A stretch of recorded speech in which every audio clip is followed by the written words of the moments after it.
Jurors are disappointed today after a Clark County judge goes against their wishes and gives a murderer life instead of death. Sonu Wasu live in our Springfield newsroom with the reasoning behind that judge's decision. Sonu? Well, Mark, the jurors unanimously voted for death, but the judge decided to give this man life without parole instead, and some jurors we spoke to were extremely stunned and disappointed by this decision. Charles Cunningham be sentenced to a term of life imprisonment without the possibility of parole. Charles Cunningham is spared the death sentence. He shot his ex-girlfriend Jessica Serna and her best friend Heidi Shook multiple times in October 2008. A brutal act of violence by a man who could not let go of a relationship.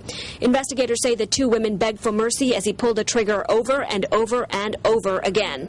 For jurors in this case, it was an easy decision but a tough verdict. All unanimously voted for the death penalty. The overwhelming evidence that the prosecution gets an A+. They did, an outstanding job. The decision also came as a big disappointment for the family members of the two young victims.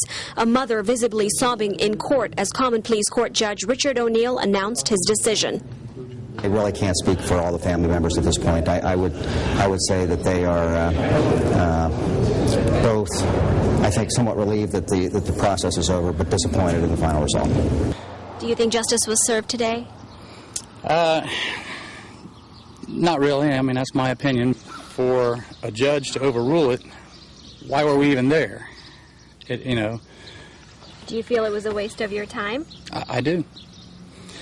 I do. And we left several messages for Judge Richard O'Neill today, but were unable to get a hold of him for a comment.